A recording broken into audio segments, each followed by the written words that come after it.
ಕ್ಷಮೆ ಕೇಳಿ ಕಾಲು ಹಿಡಿಯೋಕೆ ಬಂದವನೇ ಬರ್ಬರವಾಗಿ ಕೊಲೆ ಮಾಡಿದ್ದಾನೆ.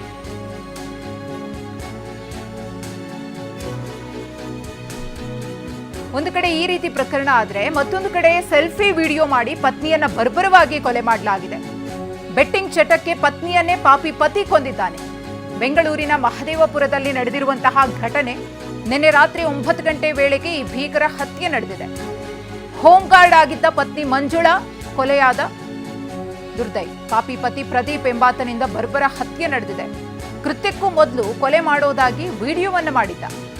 ಮಹದೇವಪುರ ಠಾಣಾ ವ್ಯಾಪ್ತಿಯಲ್ಲಿ ನಡೆದಿರುವಂತಹ ಘಟನೆ ಇದು. ಸೆಲ್ಫಿ ವಿಡಿಯೋ ಮಾಡಿ ಪತ್ನಿಯನ್ನ ಬರ್ಬರವಾಗಿ ಕೊಲೆ ಮಾಡಿದ್ದಾನೆ. ಬೆಟ್ಟಿಂಗ್ ಚಟಕ್ಕೆ ಪತ್ನಿಯನ್ನೇ ಕೊಲೆ ಮಾಡಿದ್ದಾನೆ. ಕ್ಷಮೆ ಕೇಳಿ ಕಾಲು ಹಿಡಿಯೋಕೆ ಬಂದವನೇ ಕೊಲೆ ಮಾಡಿರುವುದು. ಮಕ್ಕಳ ಎದುರೇ ತಾಯಿಯನ್ನು ಬರ್ಬರವಾಗಿ ಹತ್ಯೆ ಮಾಡಿದ್ದಾನೆ. ಕೊನೆಯದಾಗಿ ಕಾಲು ಹಿಡಿತೀನಿ, ತಪ್ಪಾಯ್ತು, ಮನೆಗೆ ಬಾ ಅಂತ ಕರೆದಿದ್ದಾನೆ. ಪ್ರದೀಪ್ ಪತ್ನಿ ಮಂಜುಳಾ ಬಳಿ ಈ ರೀತಿ ಕೇಳ್ಕೊಂಡಿದ್ದ. ಆದ್ರೆ ಜರ್ಕಿನ್ ಒಳಗಡೆ ಚಾಕ್ ತಂದಿದ್ದ ಈತ. ಒಂದ್ಸಾರಿ ನನ್ನನ್ನು ಕ್ಷಮಿಸು ಅಂತ ಕಾಲು ಹಿಡಿದವನು ಏಕಾಏಕಿ ಆಕೆಯನ್ನ ಎಳೆದಾಡಿ ಕೆಳಗೆ ಬೀಳಿಸಿ 20ಕ್ಕೂ ಹೆಚ್ಚು ಬಾರಿ ಆಕೆಗೆ ಚಾಕುವಿನಿಂದ ಇರಿದಿದ್ದಾನೆ. ಇಬ್ಬರು ಮಕ್ಕಳ ಎದುರೇ ಚುಚ್ಚಿ ತನ್ನ ಪತ್ನಿಯನ್ನ ಬರ್ಬರವಾಗಿ ಈ ಪಾಪಿ ಹತ್ಯೆ ಮಾಡಿದ್ದಾನೆ. ಇನ್ನೊಂದು, ಮಂಜುಳಾ ಮೇಲೆ ಯಾವಾಗಲೂ ಕೂಡ ಅನುಮಾನ ಪಡ್ತಾ ಇದ್ದಂತೆ ಪ್ರದೀಪ್. ಈ ಮಕ್ಕಳು ನಂದಲ್ಲ ಅಂತ ಹೇಳಿ ಅನುಮಾನ ಪಡ್ತಾ ಇದ್ದ. ಆತನ ಈ ಒಂದು ಹುಚ್ಚಾಟದಿಂದಾಗಿ ಆತನ ಜೊತೆಗೆ ಬಾಳೋಕ್ಕಾಗದೆ, ಹಿಂಸೆ ತಾಳಲಾರದೆ ತವರು ಮನೆ ಸೇರಿದ್ರು ಮಂಜುಳಾ. ನಿನ್ನೆ ಮನೆಗೆ ಬಂದವನು ಮಂಜುಳಾಗೆ ಚುಚ್ಚಿ ಆಕೆಯನ್ನ ಮರ್ಡರ್ ಮಾಡಿದ್ದಾನೆ. ಬಳಿಕ ತಾನೂ ಚಾಕುವಿನಿಂದ ಕೈ ಕೊಯ್ದುಕೊಂಡು ಆತ್ಮಹತ್ಯೆಗೆ ಯತ್ನವನ್ನ ಪಟ್ಟಿದ್ದಾನೆ.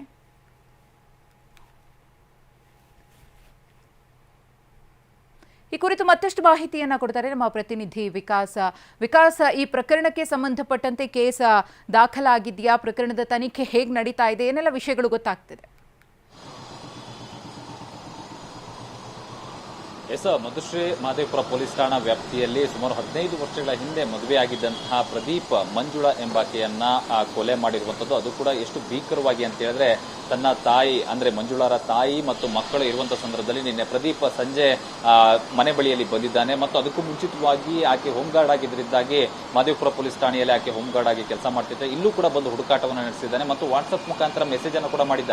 ನೀನು ಎಲ್ಲಿ ಮೆಟ್ರೋ ಸ್ಟೇಷನ್ ಅಂತ ಸಿಕ್ಕಿದ್ರು ಕೂಡ ನಾನು ನಿನ್ನ ಕೊಲೆ ಮಾಡೋದಾಗಿ ಆತ ಮುಂಚಿತವಾಗಿ ಹೇಳಿದ್ದ. ತದನಂತರ ಸಂಜೆ ಆಕೆ ಮನೆಗೆ ಹೋದ ಸಂದರ್ಭದಲ್ಲಿ ಅಲ್ಲಿಗೆ ಮನೆ ಬಳಿಯಲ್ಲಿ ಬಂದು ಬಾ ವಾಪಸ್ ಹೋಗೋಣ, ಅಥವಾ ನಾನು ಬಾಡಿಗೆ ಮನೆಯನ್ನ ಮಾಡ್ತೀನಿ, ಇನ್ಮೇಲೆ ಯಾವುದೇ ರೀತಿಯಂತ ತಪ್ಪನ್ನ ಮಾಡಲ್ಲ ಅಂತ ಹೇಳಿ ಮಂಜುಳಾ ಮತ್ತು ಅವರ ತಾಯಿ ಬಳಿಯಲ್ಲಿ ಕೇಳ್ಕೊಳ್ತಾನೆ. ಮಕ್ಕಳನ್ನ ಕರ್ಕೊಂಡು ಹೋಗೋಣ ಅಂತೇಳಿ ಹೇಳ್ತಾನೆ. ಆಕೆ ಹೇಗೆ ನಿನ್ನ ನಂಬೋದು ಅಂತೇಳಿ ಹೇಳ್ತಾಳೆ. ಯಾಕಂದ್ರೆ ಈ ಹಿಂದೆ 3-4 ಬಾರಿ ಪೊಲೀಸ್ ಠಾಣೆಯ ಮೆಟ್ಟಿಲೇರಿದ್ರು. ಇದೇ ರೀತಿಯಾಗಿ ಕೊಲೆ ಮಾಡೋದಕ್ಕೆ ಆತ ಟ್ರೈ ಕೂಡ ಮಾಡಿದ್ದ ಮತ್ತು ಹಲ್ಲೆಯನ್ನು ನಡೆಸಿದ್ದ. ಅವರ ತಲೆಗೆ ತಾಯಿ ಮತ್ತು ಅವ್ರ ಮಗಳು ಏನು ಮಂಜುಳಾ ಇದ್ದಾರೆ, ಮಂಜುಳಾ ತಾಯಿ ಇಬ್ಬರಿಗೂ ಕೂಡ ತಲೆಗೆ ಸ್ಟಿಚಸ್ ಅನ್ನು ಕೂಡ ಹಾಕಲಾಗಿತ್ತು. ಸೈಕೋ ರೀತಿಯಲ್ಲಿ ಈತ ವರ್ತಿಸ್ತಾ ಇದ್ದ. ದೊಡ್ಡ ಮಗಳು ಏನಿದ್ದಾರೆ 14 ವರ್ಷದ ಮಗಳು, ಆಕೆ ತನಗೆ ಹುಟ್ಟಿದ್ದಲ್ಲ, ಯಾರಿಗೂ ಬೇರೆಯವರ ಮಗಳವಳು ಅಂತೇಳಿ ಗಲಾಟೆಯನ್ನ ಆತ ಪದೇ ಪದೇ ತೆಗಿತಾ ಇದ್ದ. ನಿನ್ನೆ ಕೂಡ ಅದೇ ರೀತಿಯಾಗಿ ಬಂದು ಇವ್ರ ಮನೆ ಒಳಗಡೆ ತಾಯಿ ಮತ್ತು ಮಗಳು ಕುತ್ಕೊಂಡಿರ್ತಾರೆ, ಮಕ್ಕಳು ಕೂಡ ಅಲ್ಲೇ ಇರ್ತಾರೆ. ಆ ಸಂದರ್ಭದಲ್ಲಿ ಬಂದು ಆಕೆ ಕಾಲು ಹಿಡಿಯೋ ರೀತಿಯಲ್ಲಿ ಬಾ ಅಂತೇಳಿ ಕಾಲು ಹಿಡಿಯೋ ರೀತಿಯಲ್ಲಿ ಕಾಲನ್ನ ಹಿಡಿದು ಕಾಲನ್ನ ಎಳೆದು ಕೆಳಗಡೆ ಹಾಕಿಕೊಂಡು ಸುಮಾರು 20ಕ್ಕೂ ಹೆಚ್ಚು ಬಾರಿ ಬ್ರೂಟಲ್ ಆಗಿ ಕೊಲೆಯನ್ನ ಮಾಡಿರುವಂಥದ್ದು. ಅಂದ್ರೆ ಆಕೆಯ ಕರಳು ಸಂಪೂರ್ಣವಾಗಿ ಹೊಟ್ಟೆ ಕರಳುಗಳೆಲ್ಲವೂ ಕೂಡ ಹೊರಗಡೆ ಬರುವ ರೀತಿಯಲ್ಲಿ ಆಕೆಯನ್ನ ಚುಚ್ಚಿ ಕೊಲೆ ಮಾಡಿ ನಂತರ ತಾನು ಕೂಡ ಆತ್ಮಹತ್ಯೆ ಮಾಡಿಕೊಳ್ಳುವಂತ ನಾಟಕವನ್ನ ಆಡಿದ್ದ. ಸದ್ಯ ಈಗ ಮಹದೇವಪುರ ಪೊಲೀಸರು ಏನು ಆರೋಪಿಯನ್ನ ಬಂಧಿಸಿ ವಿಚಾರಣೆಯನ್ನ ನಡೆಸ್ತಾ ಇದ್ದಾರೆ. ಆನ್ಲೈನ್ ಚಟಕ್ಕೂ ಕೂಡ ಈತ ಬಿದ್ದಿದ್ದ. ಆನ್ಲೈನ್ ಗೇಮಿಂಗ್ ಚಟದಲ್ಲಿ ತುಂಬಾ ಹಣವನ್ನ ಕಳ್ಕೊಂಡಿದ್ದ, ಹಲವರ ಬಳಿ ಸಾಲವನ್ನು ಕೂಡ ಮಾಡ್ಕೊಂಡಿದ್ದ.